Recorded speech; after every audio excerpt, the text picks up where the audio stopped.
Namaste. Too high pitched, far too high. Namaste. Saraswati Devi. Gauravani Acharine. Nirvishesha. Sunyavadi. Paschachati Satarine.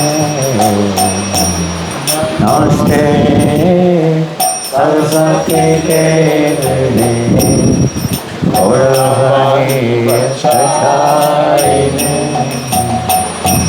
Nirvishesha Sunyavadi Paschachati Satarine Shri Krishna Chaitanya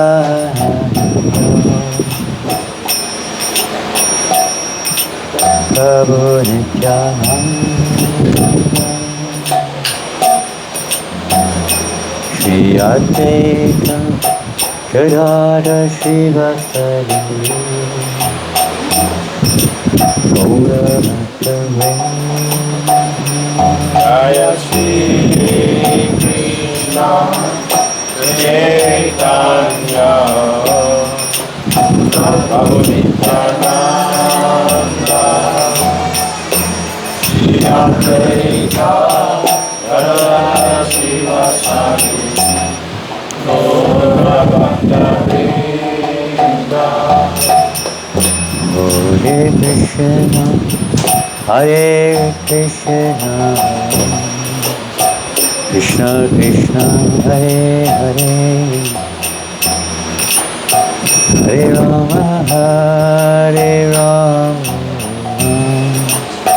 Rama Rama Hare Hare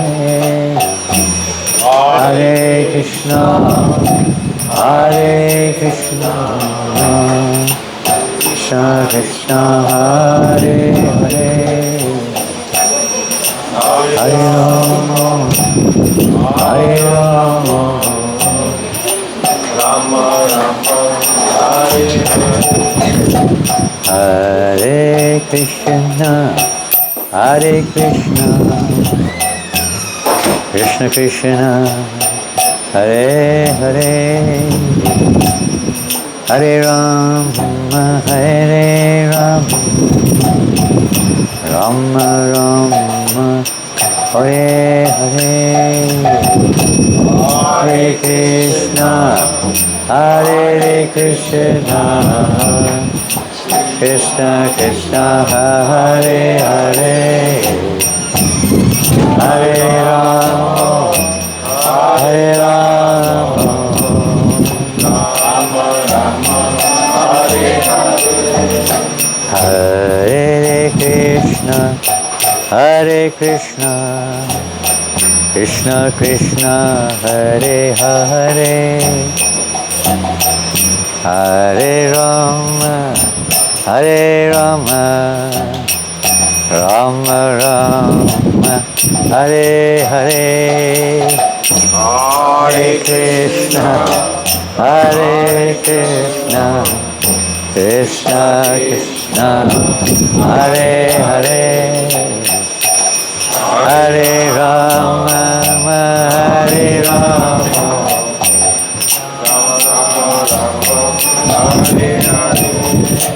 Hare Krishna Hare Krishna Krishna Krishna Hare Hare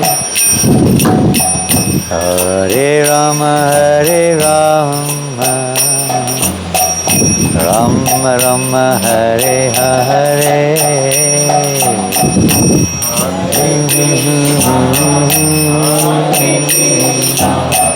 Krishna Krishna Hare Hare Hare Rama Hare Rama Rama Rama Hare Hare Hare Krishna Hare Krishna Krishna Krishna Hare Hare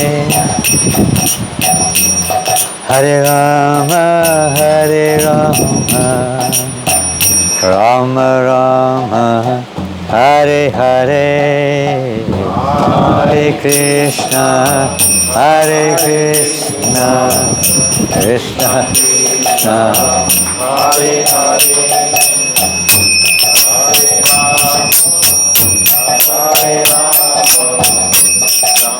Rama Rama,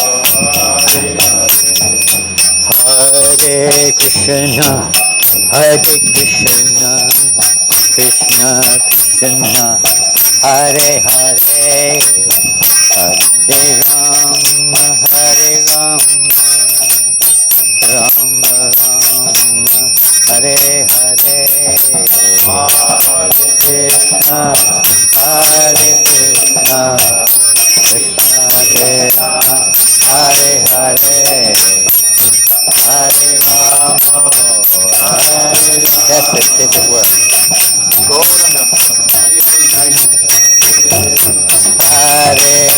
Hare Krishna, Krishna Krishna, Hare Hare, Hare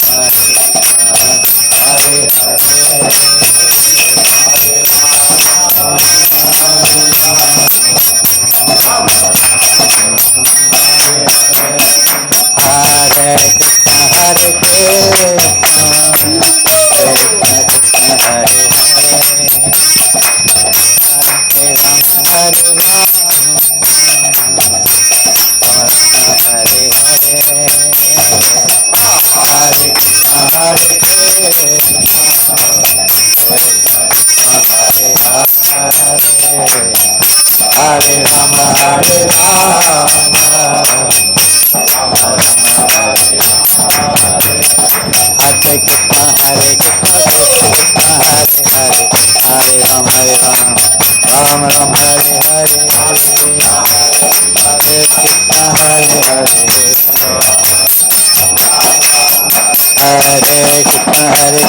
Krishna Krishna, Hare Hare, Hare Rama, Hare Rama,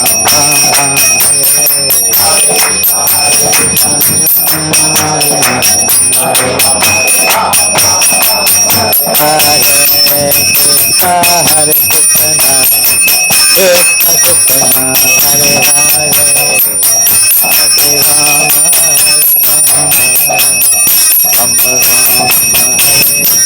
Rama,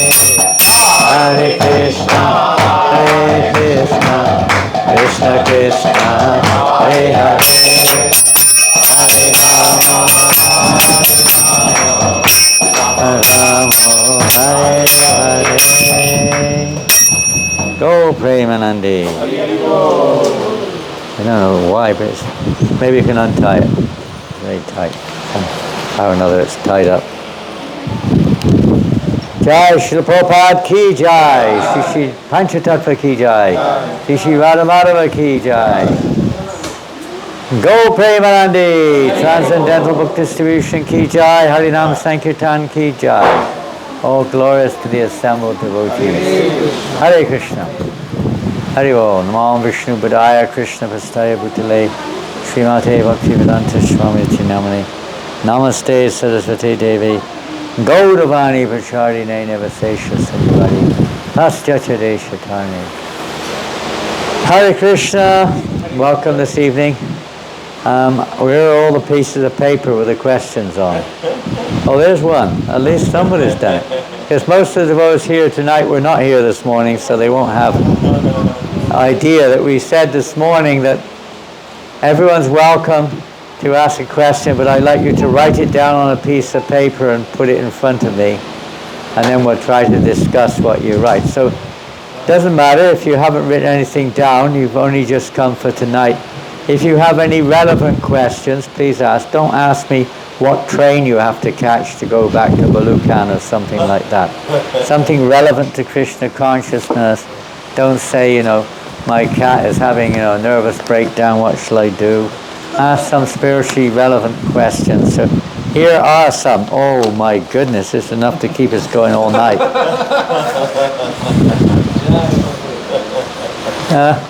Well, let's see. Come on. And who else has some paper with questions on? Anybody else has written any questions?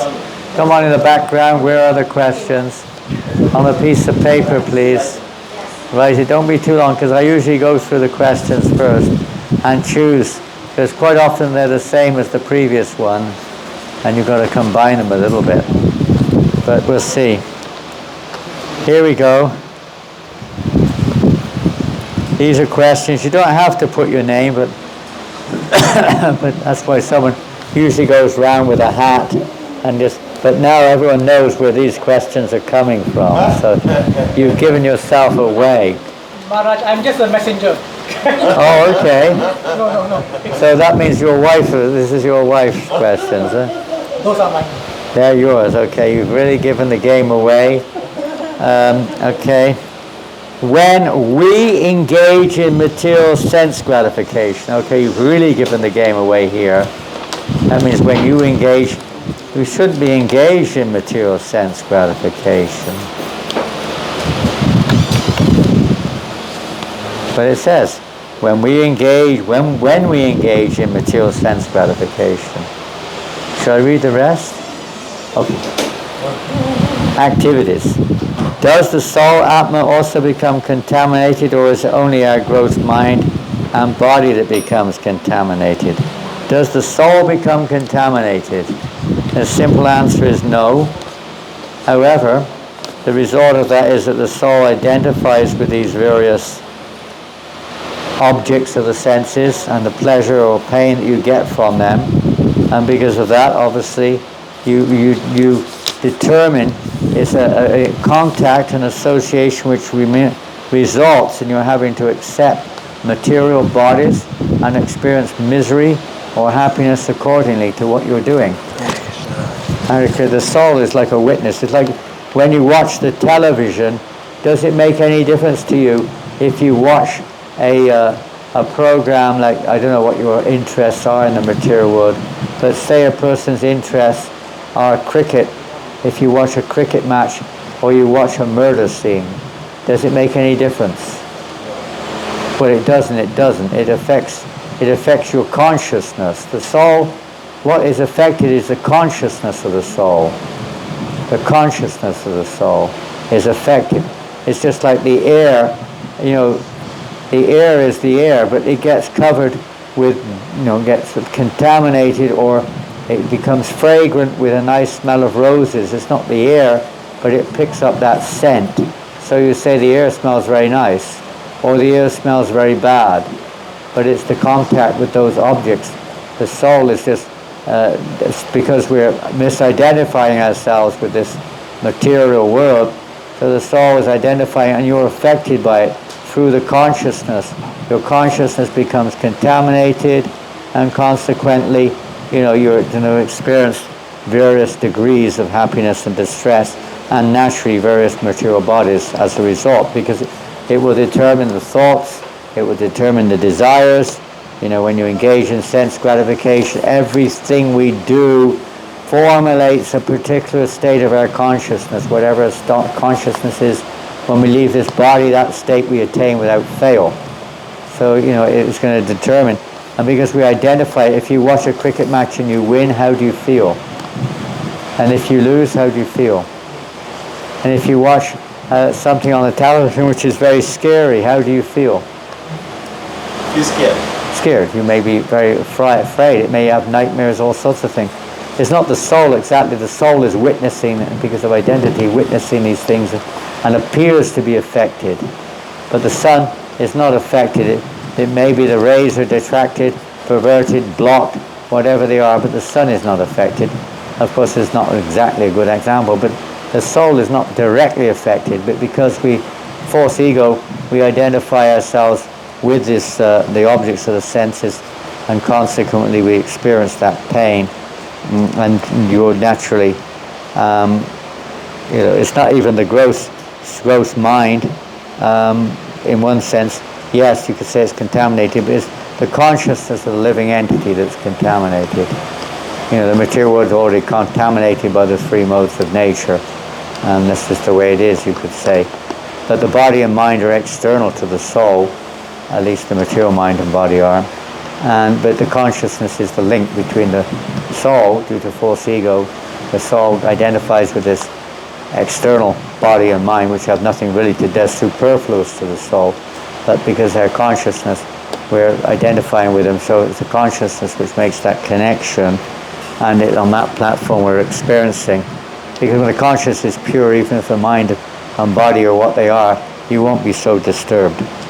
Do the Vishnu Dutas bring the soul to only the spiritual world, or also to heavenly planets in the material world? The Vishnu Dutas, no, their business is for the spiritual world, to take the soul back to the spiritual realm. They don't have any business otherwise in this world. Heavenly planets, that's another thing I don't know. Of course, the hellish planets, for those who are sinners, of course, the Yamadutas take them on their journey. To the heavenly planets, I don't know if there's some dutas that carry us there. Somebody carries us there. To the heavens, if that's where you're going to go. We'll read another question. Another one's popped up here. How to become depressed? No. Oh, sorry. How to overcome becoming depressed, or not being able to save. Okay, this is a specific question, and it's a very nice one. How to overcome depression, I'll read it as it says, of not being able to save more cows who are very dear to Sri Krishna. It feels like I have failed in my duty as their child. Hare Krishna. Interesting written. As their child, it means the child of the cows. The child of the cows, because the cow is our mother. So you could say in one sense, yes, we're children. We address the cows are one of our mothers, so it's natural that we're upset to see so many cows. That is what this mission is for. It's not just cows. Cows are very dear to Krishna. Everyone's very dear to Krishna, no doubt. The soul inside, the cow is representative. It's not like the soul is a cow. It's the soul in a cow's body. So the killing of cows or the mistreatment of cows is very sinful and very displeasing to Krishna. But it's the soul. You may have been a cow in your last life. You may be a cow in your next life. It's not that we are cows. We're in a cow's body. So it's the soul that we have to save ultimately. And obviously serving cows is very pleasing to Krishna. And even in this world where the cow is not, it's not the constitutional situation of the soul to be a cow. We're just in a cow body due to karma. And if you're getting killed, it's also due to karma. And if you kill, you're accumulating your own karma. The whole thing. A devotee who's in knowledge feels, in one sense, more concerned about the person who's committing the sin than the victim of the sin, in many ways. Because they're accumulating for themselves innumerable. It's like someone, and the fact of the matter is, you may have been implicated yourself. I don't know. I don't get it wrong. It's not personal. I'm just giving you an example. Many of us may have been implicated due to ignorance. But say, for instance, somebody is involved in abortion. What is the result of that? What is the result? What is the outcome? You have to take birth again and again and again in the womb and have the same thing happen to you.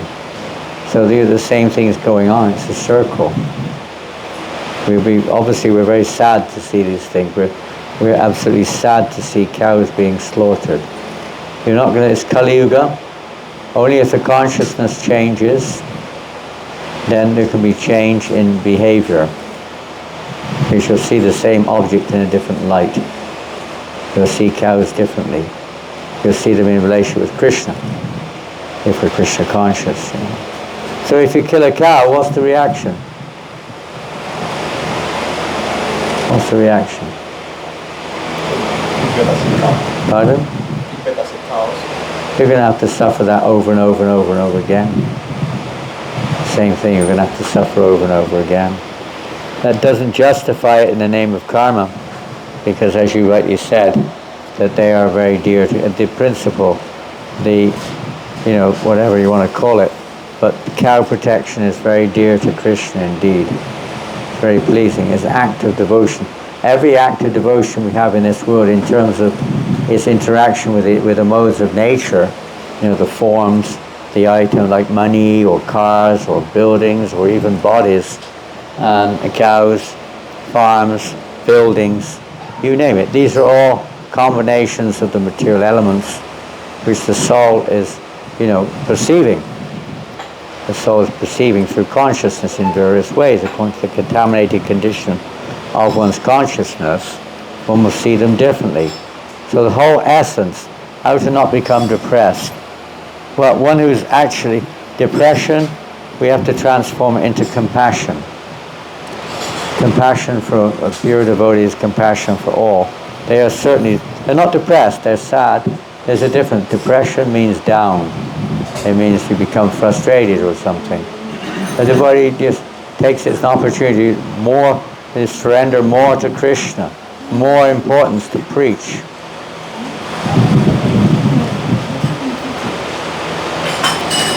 It's just instead we have to preach more.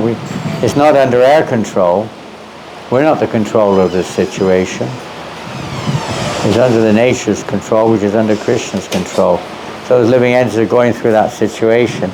So our relationship with the various objects of this world or the bodies of this world is very, very important.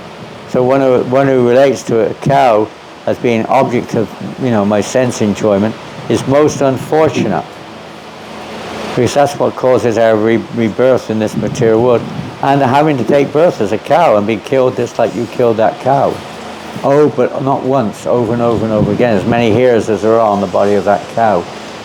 You have to suffer like that. And it's the different degrees according to the particular living entity. The laws of nature have different punishments or different experiences to try to release us from that. So what do you do for those cows? If we're just talking one specific aspect here, cows, what do we do? Different devotees approach it differently. Many devotees also, they become vegan because they don't want to take milk from unprotected cows. Does that do much good for the cow? I don't think so, to be honest. It's not going to make any difference in terms of the number of cows being slaughtered, by the way, or being mistreated. It doesn't do any good to the cow. They're going to get slaughtered anyway. You're not stopping that by becoming a vegan. Very insignificant, practically. It's the consciousness that has to change. Of course, you could say we're just trying to propagate that everyone should become a vegan, but that's not at all our philosophy. It's completely opposite of our philosophy. It's completely opposed to our philosophy to be a vegan in some ways. We're not against vegans, by the way, by any means. Some of you are vegans. There's nothing necessarily wrong with that, but that's not our philosophy. Our philosophy is, Krishna should be offered milk products. This is the essential factor of what we offer to Krishna is milk products. We're offering Krishna milk products. A devotee honors that which is offered to Krishna. So he's offered milk products, we'll accept the milk products. Prabhupada knew very well that those milk products in the 1960s and 70s were not from protected cows. It wasn't like the philosophy changed or the world changed over the last 40, 50 years. They may have changed the system, but it was going on 50 years ago as much as it was going on today. But Prabhupada, he insisted on it practically. We had to offer Krishna milk products. Anyone who's around knows that. There's no question of otherwise thinking. It's a technique for preaching because many people are vegan, and it can be a good technique, and it can be a beneficial one for helping people to make a step towards Krishna consciousness. But if we become attached to being a vegan, we're blocking our spiritual advancement. It's a blockage. Because of health reasons maybe sometimes, maybe we can't get milk products anyway. Maybe as a preaching tactic, these things may have some relevance, but they shouldn't be a philosophy. Philosophy of veganism is a big block to Krishna consciousness. Big blockage. You can't put those type of conditions on what Krishna likes and does. We know what he likes. Milk products are his favorite food, by far and away. Butter, cream, milk, cheese. Huh? Can't hear. This is crackling and popping. Oh, that's a bit better. It was in the wrong place. Yeah, veganism is not the philosophy of Krishna consciousness. The philosophy of Krishna consciousness, you do something positive. If you can help a few cows, you're helping all the cows. One way or another. But, protecting cows is not just keeping them in a prison. It means engaging them in Krishna's service. Plowing the fields with the bulls and milking the cows and offering that milk to Krishna. If you just keep devotees in the building and don't engage them, does that mean you're helping? Maybe a little bit, not much. You engage them in service. They have to be engaged in Krishna's service. That's protecting cows. To give them that opportunity. Krishna is very pleased to receive the milk from his own protected cows, so to speak, or the devotees. They all belong to Krishna. So yeah, it's nice sentiment to be depressed, but it should be a positive result, not a depressed result. We should try to do something positive and not simply negative. By not taking, you try to do something positive and learn and take it seriously and dedicate your whole life to protecting cows. Not this silly sentiment where you get cows and then, somebody else can look after them. That's not what it means. To be serious about it, not a joke. And it's a very important activity, just as much as deity worship. It's practically on the same level as deity worship. You don't just get deities and say, okay, someone else will look after them. I've got you deities here, you look after them. No, you have to look after them if you've got the deities. Otherwise you don't get them. That's like having a baby, and as soon as you got the baby, you just got to say, hey, you look after this one. And you walk away. Nonsense. You have to be serious to look after them nicely. The very desire, the prayer for all living entities, because they one lifetime a cow, and who knows, next lifetime may not be a cow. Another body. It's the soul that's delivered, not the cow. The soul in this world. But part of the process of becoming purified in Krishna conscious is to look after cows. In 1977, when Prabhupada was in London, he was asking me actually, what's happening with the cow protection at the manor? Are they being looked after? How much milk are they giving? And he wanted to know all about the cow protection program. He was very concerned about it. It wasn't like, they weren't money machines. They were, they're devotees. We see them as engaged in Krishna's service, but not just money machines, but their business is to render service to Krishna.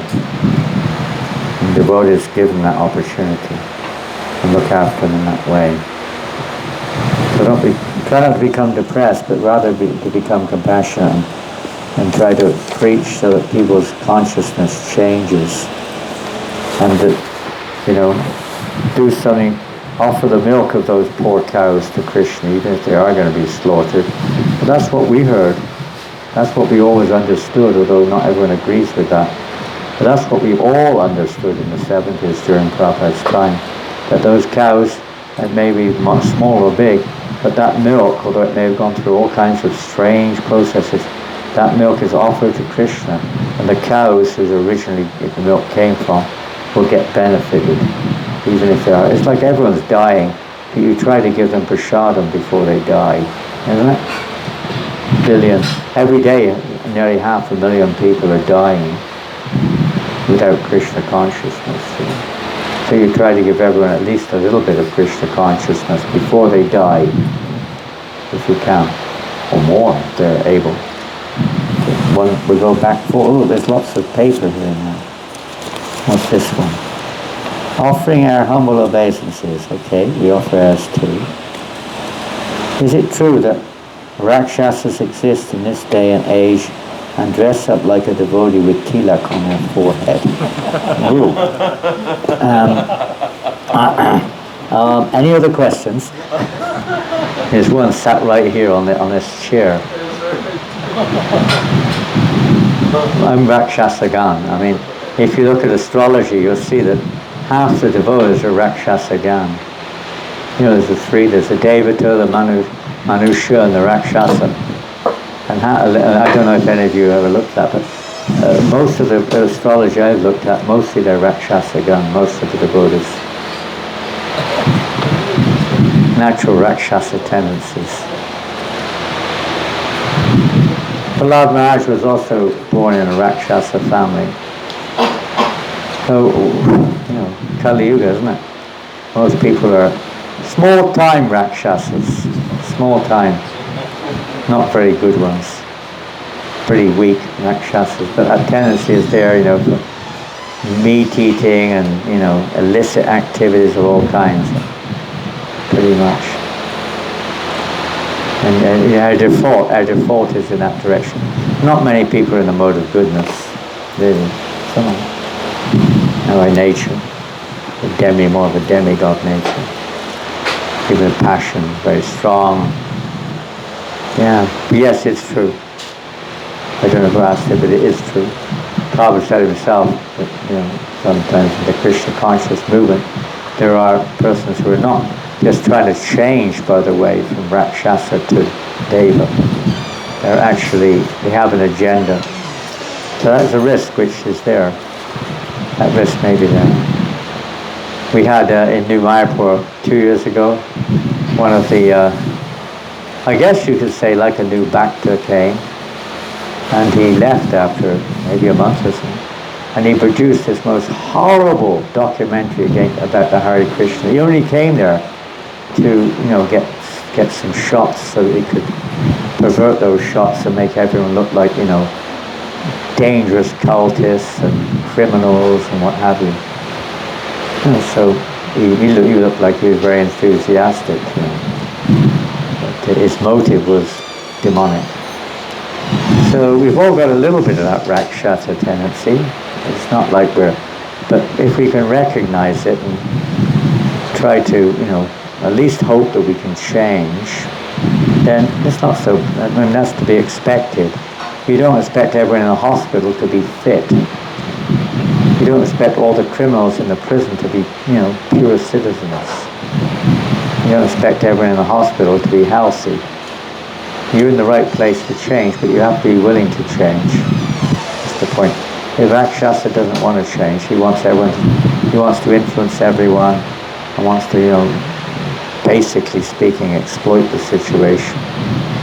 So that may happen sometimes.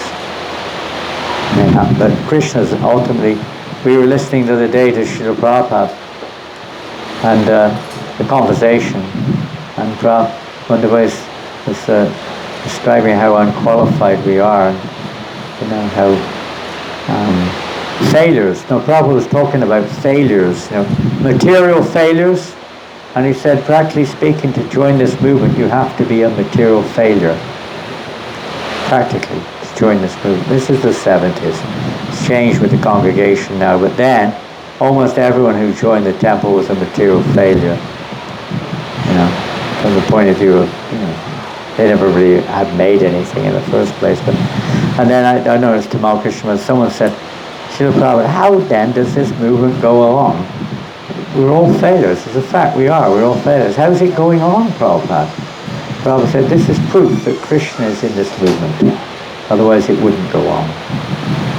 Because we're all failures. But Krishna's in this movement, keeping it going. So as such persons come along, sometimes even Putana was not recognized by Mother Yasoda, what to speak of anyone else. Isn't it? She was a Rakshasi. She wasn't noticed. Everyone thought she was like a goddess of fortune. She's a wolf in sheep's clothing. So we have to recognize that. We may be dressed up with our tilak and dhoti. We've still got a bit of demoniac mentality there. Some ulterior motives. But we have to recognize that, and we have to be willing to be changed, and hoping, praying to change. But the Rakshasa doesn't want change. He's got his a purpose for entering in there. Just like Vatsasura entered into the coward boys, right? As a calf. Lambasura entered in as one of the coward boys. They looked just like a coward boy or a calf, but Krishna knew they weren't. And he dealt with them. So such people will be dealt with. And if we want to be misled, then of course that's another thing. But we shouldn't want to be misled. We should want to be, led in the right direction towards Krishna. So if someone comes along, it may be a test. We've had it in our movement. The big time sometimes have been misled. Sometimes Prabhupada would quip also. One time in Mayapur, I think, the devotees were using loudspeakers to lead the kirtan. And Prabhupada was upstairs and he was being disturbed actually by the kirtan. He said they like to use the microphone so loudly, they think their voice sounds nicely. Yeah. And Prabhupada said they sound just like rakshasas, screaming.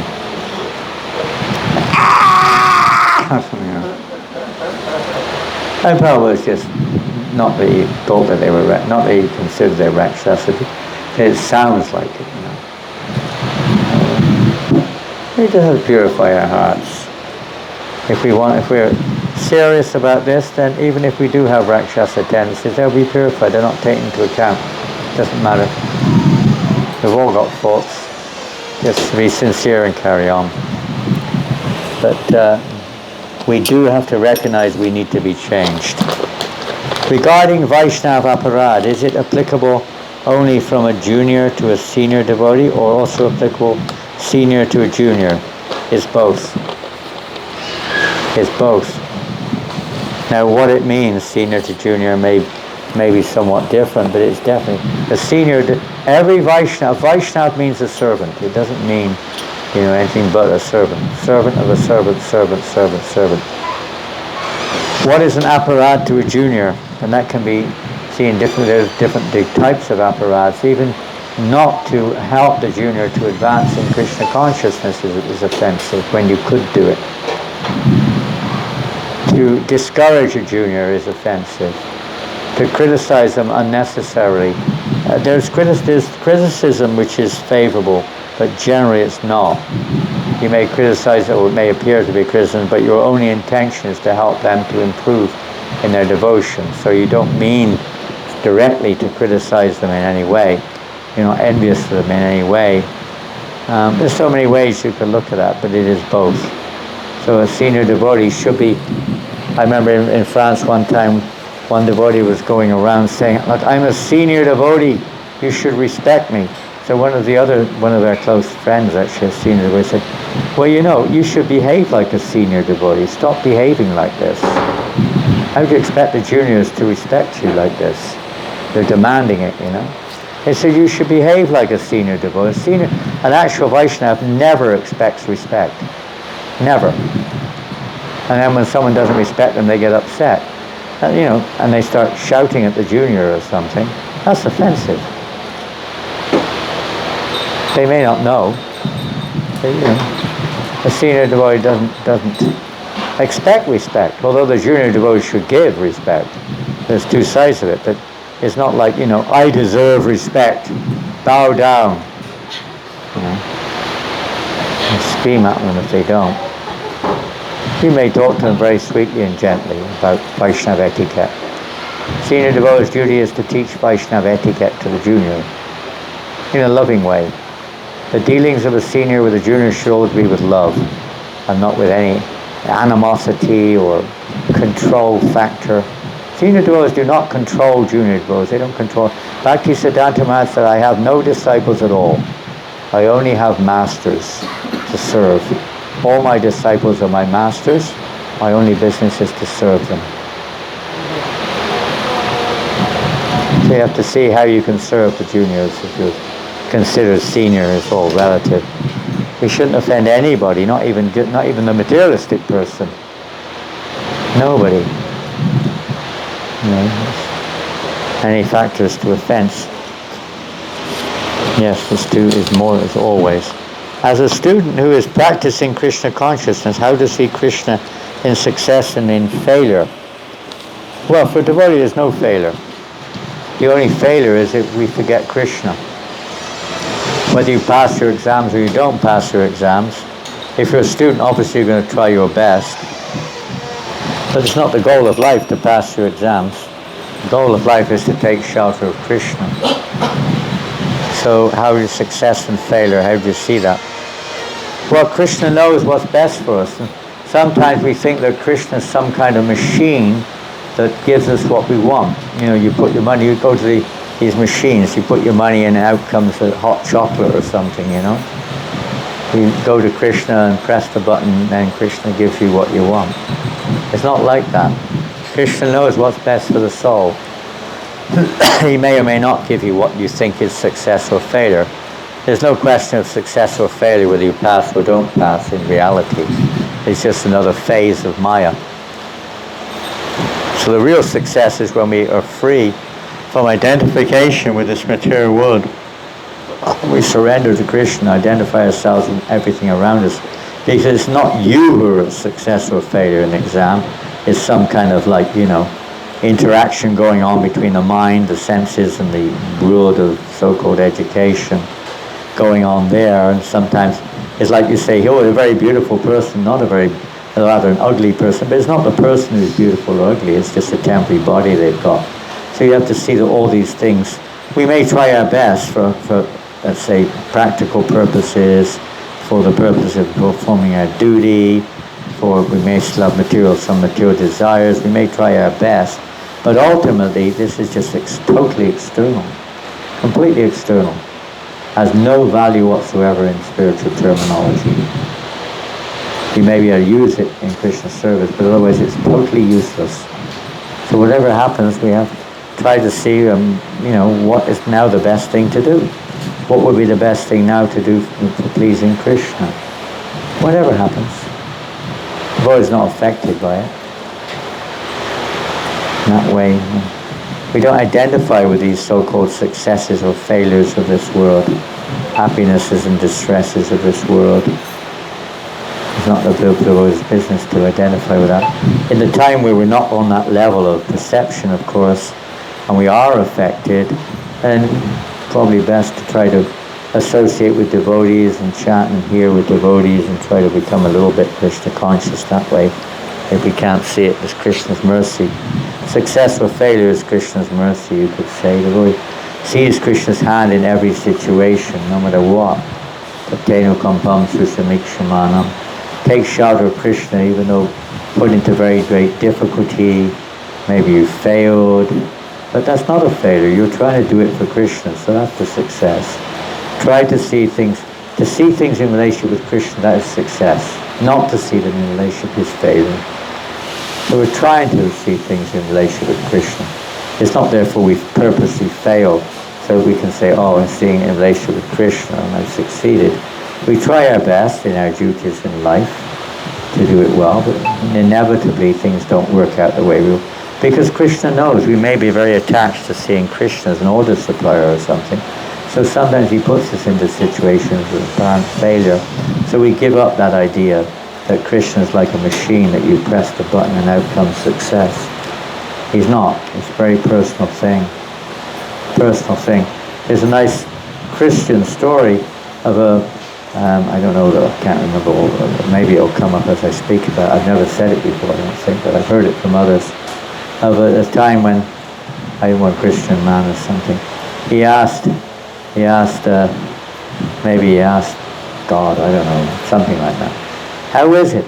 Whenever I see that throughout my life, there's always two sets of footsteps, yours and mine. Probably you know this. Maybe you've heard it before. But when I notice when I'm in real difficulty, I'm looking at my life's path that I've walked along, there's only one set. Why do you leave me when I'm in difficulty? And God said, that's not what's happening. He said, when you're in difficulty, those are my steps. I pick you up. I carry you through your difficulty. So sometimes difficulties or failures are required in our life. They're always going to be there. It's a word of duality. You can never have success, and only success is always a balance. This is part of our process of taking shelter of Krishna in all circumstances, not just when it's favorable, when there's difficulty there. And you go on book distributions sometimes, you don't distribute any books at all. You can go the whole day in Paris and distribute not one book. 6 hours non-stop and not one book has gone out.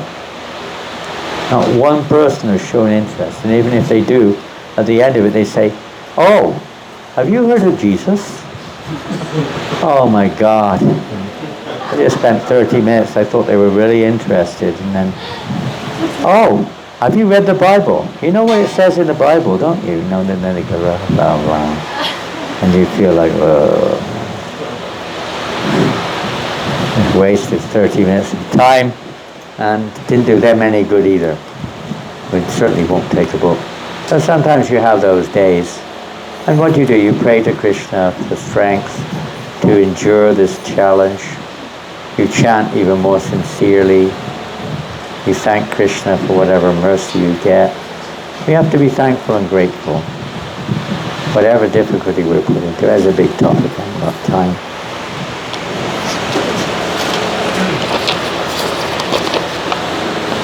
Krishna says, "Yum, yum." Oh, he likes prasadam. Yummy, yummy. Yummy, yum, yum, api smran bhavant janchante kalevaram. Whatever one remembers at the time of death, that state one will attain without fail. So does that mean that animals that are killed in the slaughterhouse, if the last thing they see is the face of their killer, then they take birth as a human being? Interesting. Well, I hope they don't take birth as killers. Because there is a contradictory statement in Gita saying that if the lifespan of a living being is checked, they have to return to that lifespan to burn away their karma. Yes, it's not contradictory. This statement about whatever you're thinking at the time of death is meant specifically for those in human births. Now the cow, whatever they think of at the time of death, or whatever situation they're in at the time of death, is a karmic thing. They may have finished their span in human life, they may not be thinking. You don't know what they're thinking at the time of death. They're not under the same law that we're under. The taking birth as an animal is a result of karma. They do not accrue karma. And the living entity, an animal or a bird or a beast or a plant or whatever species, are not accumulating karma at all. They're living out their karmas. It's already predestined. They have no free will in terms of that. They have practically no free will even in the particular body they're in. It's almost exclusively guided by the reactions from their sins or their piety in their human life. And they're just being guided accordingly, and the soul is just experiencing the result of their karma.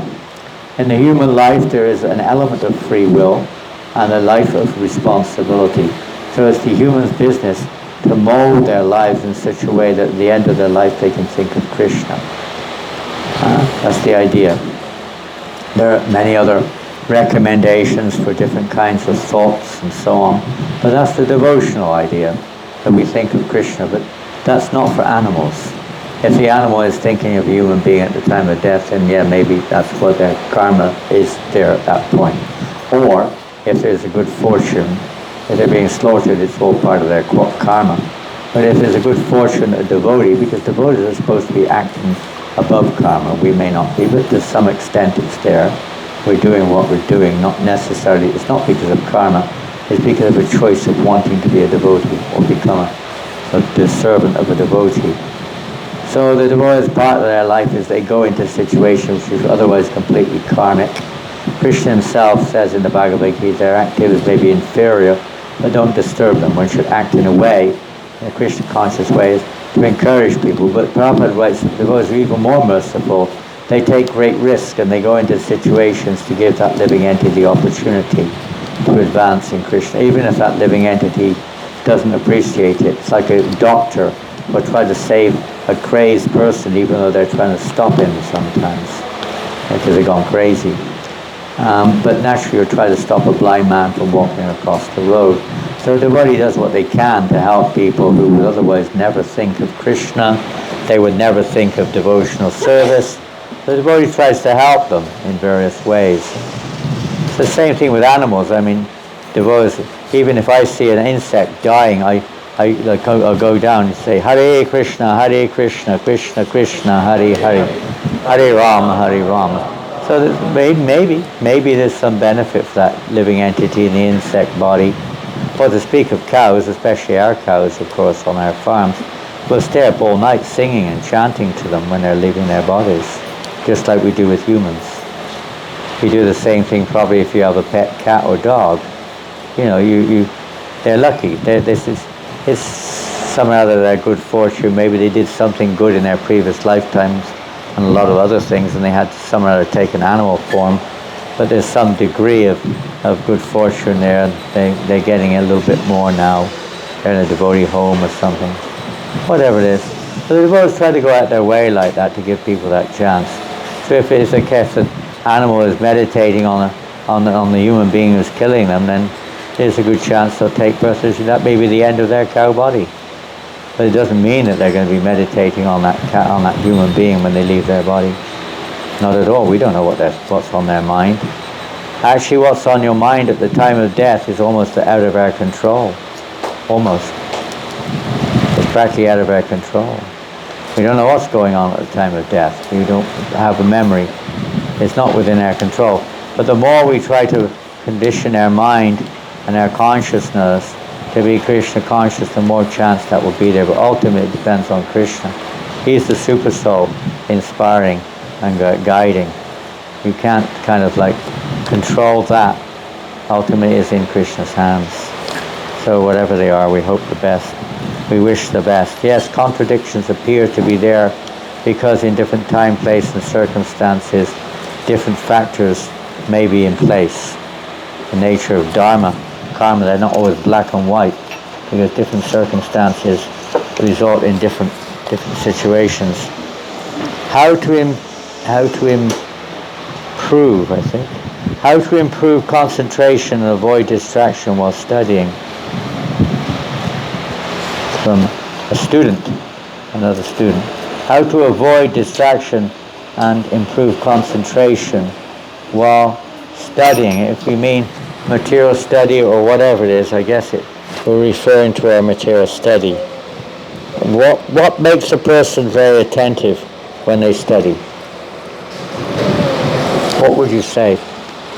What would make you attentive if you're studying? Excuse me. What would make you? Huh? Pardon? Focus. What was that? Focus. Yeah, I know, but someone's asking how to be focused. So what would inspire you to become focused?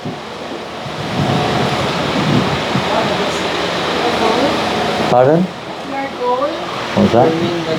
Knowing your goal. Goal, yeah, having a goal. If you have a strong goal, you keep reminding yourself of that goal. Come on, you're in the management world. What would help them to focus? If you see a benefit, some benefits for Some yourself. benefit from it. If you remember, you're not really doing it for it necessary for in of itself. You have a reason for doing it. And hopefully you're thinking there's some material. You're thinking there's some material benefit. So, and if you don't focus, you won't get what you want. So if you're lazy or you're not really serious, then you're not going to be able to focus really. You've got to you've got to realize you've got to get something out of it. So especially in Krishna consciousness, you realize that this is how we get out of the material world. This is how we purify our hearts, by hearing the words of the pure devotee of the Lord, by hearing about Krishna. If you're not serious, then we won't be very attentive. We'll be lazy. And we'll just, drift off somewhere. We'll be distracted by something else. Another reason is if it's something you really like, isn't it? Something you really like. Now let's say somebody, who we got in front of us? Who should we use here? Bhakti Ras Prabhu. Are you okay if I use your name? You don't mind I use your name, Bhakti Ras? I'm going to use you as an example. Now, hey, did you hear about Bhakti Ras? Did you hear what happened to Bhakti Ras? Did you hear what he was up to yesterday? I heard through the grapevine. And I don't know that he's just behind the curtain listening. Now, will you be interested to hear what I'm saying or not, Bhakti Ras? You'd be very interested. What are they saying about me? Isn't it? What are they saying? Now, if I'm talking about someone who doesn't mean anything to him at all, he's not interested. Doesn't care less. But if it's about Bhakti Ras, he'll be very interested to hear what I'm saying about him. Are they speaking nicely about me, or are they not speaking nicely about me? Isn't it? Because your interest is there. If it's something you like doing, you want to read it, you want to hear it, you don't want to, you're not going to distract you. When we don't have a taste, it's a little bit difficult. Little difficult. So if something in the material world which you like, otherwise you sometimes may have to question yourself whether this is really what you're doing is right or not. Then the motive is not what you're doing, but maybe the result of what you're doing. You're going to get a good job. So then you may do it for that reason. There's got to be some motive. There has to be some motive there. Even spiritually we have some motive. The motive, we have to have some motive to be, otherwise there's no action. There's no incentive practically. There's got to be, you may be forced to do it. You may be punished. That's often what they use. They use punishment. If you don't do your homework, you're going to get punished. No dinner. Mom. No dinner for you if you don't do your homework, okay? No play. You just sit there and do. That's not, I mean, you may have to sometimes use that, but ultimately that's not the point. The point is, we should have, there should be a desire. We have to develop the desire, not just a mechanical imposition on our minds. But in the beginning, sometimes that's there. If you want to achieve your goal, you have to make a bit of an effort. Has to be there. There may be some techniques. I'm not one of these technique people, but if you want to learn maybe some techniques for concentration and so on, you can. But it's very much a personal thing. And more important in the Krishna conscious way, it's the same. It's a personal thing. It's a personal thing. For many, it's a big topic, isn't it? A big, big topic. How to be more focused in our devotional life, in our reading and chanting. How to be focused. So one of the things, I'll just say one thing, and the rest you can choose. One thing is to associate with persons who are more focused. When with people who are more focused, it's usually a little easier to be more focused. Create an atmosphere which is favorable for that purpose. Try to remove the distractions as much as you can, and increase that which helps you to focus on what you're trying to do. Try to make some environmental situation. We choose the time of the day when we're chanting japa. Try to choose the place. Try to choose the association. Your living at home is not always so easy, but you do your best, that's all. Try to do the best you can and pray. We're not so much talking on the material platform in school. When exams come, they're an incentive. Sometimes that makes us focus when you've got an exam. You leave it to the last minute, then you really go concentrate, isn't it? Usually that's what happens. And Prabhupada said the same thing about Krishna consciousness. And one devotee said, how should we chant? Prabhupada said, you should chant as if this is your last breath. Last breath. If we knew this was our last breath, we would probably be quite focused. You've got 1 minute left. You've got 1 minute left. Okay? You'd probably be a little bit more serious about chanting than usual if you're still conscious. We don't take it seriously. What to do? This is our fate at this moment. We keep reminding ourselves. Where are we? Back and forth. There's only 2 left. We hear that Dhruva Maharaj had darshan of Lord Krishna within 6 months. Was the pastime in Satyayuga, were these 6 months the same as the 6 months in our present Kali Yuga? It was a different age, obviously. I don't know if it was Satya or one of the other yugas, but it certainly wasn't Kali Yuga, that's for sure. So yes, in one sense, longer time, but we hear that it was 6 months in Satyayuga is nothing. It's like a second in Kali Yuga. So whether it's being brought into perspective of this yuga or not is another thing. But it is a fact, Maharaj Katvanga, in a moment he became Krishna conscious, because he was informed he only had one moment left to live. He immediately, because he was devotee, but he'd been so busy in other things. You know, the process that Narada Muni gave to is basically the degree that we surrender. So Dhruva Maharaj, even though he wasn't aware of the actual behind it, what was the real motive, but he completely surrendered to Narada Muni's instructions. At first he didn't, but then he did. To his second set of instructions, he completely surrendered, was absolutely serious about it. You could look at him in different ways. He was a little boy and so on. Krishna reciprocated. So whatever it is, it gives us this understanding that if we completely take shelter of the instructions of the spiritual master, whatever our motivation, they can be purified if they're not Krishna conscious. His were not. He wanted material returns. But by taking complete shelter of the instructions of Narada Muni, he became completely purified. And Krishna revealed himself to him. Because it was the mercy of Narada Muni. The secret is the mercy of a pure devotee. Whether it's 1 second or 1 million lifetimes, it may take different times, depends on how much we're surrendering, and the mercy of the pure devotee.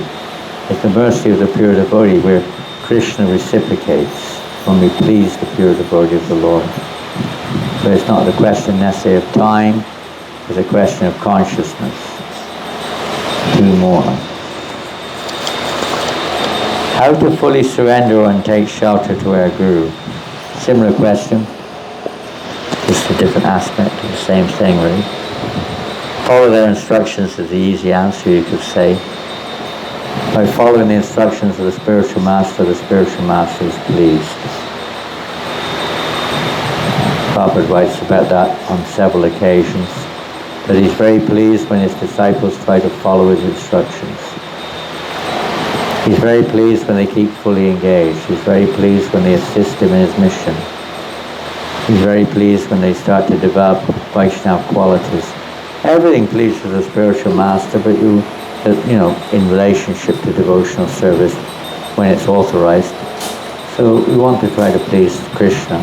And the method of pleasing Krishna is through the spiritual master, no doubt. That includes many things. It includes serving other devotees. It includes all kinds of different aspects. But the principle of pleasing the spiritual master, Prabhupada said this is the only question we should ask. How, my Gurudev, how can I please you? And this was always Prabhupada's mood, to find out how to please us. Prabhupada writes, he said, when the spiritual master is no longer physically present, the devotee should find out what will please the spiritual master, and then how I can fulfill that, how I can actually follow that and enact that, whatever it is, aspect of pleasing the spiritual master. Find out how to do it. Literally find out. But that principle of wanting to please means that we should also find out how to please. And it means we should act on how to please the spiritual master. We have to find out the detail of that one. That's a very important principle. And the last one, how to stop looking at the faults of others, to be able to turn a blind eye and not to feel any negative feelings. Hare Krishna. How to do that? Well, again, all these topics you could say are many different angles. Ultimately, we take shelter of Krishna and pray for his mercy that we stop finding faults in others. Sometimes we have to because of the duty in life, but it's not fault finding, it's looking to help that person to advance. We have to try to look at it in a way, what can I do to help that person to advance in Krishna consciousness? That should be our mentality. How I can serve others in their Krishna consciousness. So one of the things which is very, very important, and Bhaktisiddhanta Maharaj especially talks a lot about this, is when one sees, he says, when one sees faults in others, look within. Pry not into the faults of others, but look into your own heart.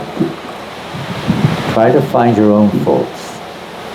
When faults in others delude and bewilder you, look within. He said the same thing in so many different ways. So many different ways. We understand when we see faults in others, we're actually seeing a reflection of our own hearts. So in this way, we look at our own heart, not the other heart. we see this as an opportunity to root out our own faults itself. A pure devotee does not see faults. He sees areas that need improving. He sees areas that could be, more pleasing to Krishna. We're not seeing what we know. A fault is when we have a negative feeling towards that person, as you said, and we want to justify our negative feelings towards them by trying to ascertain faults in that person. So we try to look for good in that. Bhaktisiddhanta Maharaj one time, when one disciple came to him and was talking all negative about another godbrother. They've done this, they're this, they're that, they're this, they're that. And then Bhaktisiddhanta Maharaj said, "Can't you see any good in them whatsoever?" And they said, "Well, let me think. They're a good Mridanga player." So they said, "Why don't you talk about that? Why are you talking all the negative? Talk about their good quality." I had one godbrother, very nice devotee, Ramsharan, you don't know him, lives in America. And when we were together in Malaysia for years, trying to serve there, and he was a temple president, I was a regional secretary, and he was very expert. When people come up to him and say, "Prabhu, this devotee did this, that, he will, blah, blah, blah, blah," all negative stuff, he would say, "Oh, you mean Krishnadas, huh? Oh, isn't he a wonderful devotee? You know, yesterday he washed all the pots after the Sunday feast. He's such a nice devotee. I'm so inspired by him." That's what he would talk like that to the other devotee. And they were like, "Oh, They would never complain to him again about that devotee, or anyone come to that. He deflated it by transforming it into a positivity. If you can do that, that's very good. You have to preach to your mind. It's your mind, the conditioned mind, or our consciousness, acting on the mental platform in a negative way because of our false ego. It will always be there as long as we've got this pride. We have to work on ourselves. If you see the prayers of Prahlad Maharaj, Om Namo Bhagavate, Shinga Namastages, and so on. First of all, he says, "Please cleanse my heart. Only then can I really think for the good of others." It's my heart that has to be cleansed. One time he was asked by some of his disciples that, actually Siddhanta Maharaj was asked, "Should we use anger against those who are envious of Krishna?" And he said, "Yes, but when I look at my own heart, I find no one more envious of Krishna than me. So to whom should I use anger?" Sometimes he would also give the example of the sieve. You know what a sieve is? When you have flour, you sometimes put it through a sieve to get out all the bugs. In this country, you have to do that to get all the bugs out of the flour. All these little bugs. So you put it through the sieve. And the sieve is saying to the needle, this is just an example, because sieves don't talk, neither do needles. So the sieve is saying, "Hey, needle, you've got a hole in you. Look at you. You've got a hole in you." And the sieve has got 10,000 holes in it. You point one finger towards someone else, 3 fingers come towards us. We look at our own faults. It's Krishna's, when we see our mind going like that way, we can say, "Thank you, Krishna, for helping me to realize it's my own imperfect vision that needs to be changed." Now, if it's your duty as a leader to correct, then of course you have to, that's another thing. But in general, as a general principle, this can be, has to be dovetailed in the right direction to our own impure heart. He said the only thing that needs to be changed is our perception. And that can be evoked by exposing ourselves to the sound vibration of the pure name, the holy name. We have to recognize we need to be purified. I try to check that. Some checking has to be there. We have to make some effort. No. And we have to try to see in our own heart, we need purification in our own heart. Search out our own faults, not the faults of others, our own. We can't change others. We can only change ourselves, our own heart. It's Krishna's mercy in that sense, to help us to take shelter of Krishna. Okay, Hare Krishna, thank you very much. We'll finish there. Srila Prabhupada Ki Jai. And some of you will see in Eco Village, Raja Eco Village. Some will see in the morning and some will see next time. Thank you all very much. We wish you all the very best. Thank you for coming. And sorry about the microphone. It's very difficult to get it in the right place. It's not a very good system. I'd rather have talked without it, to be honest, but what to do? We keep sticking it on my head. Haribol. Hare Krishna. So there'll be prasadam for those who wish to honor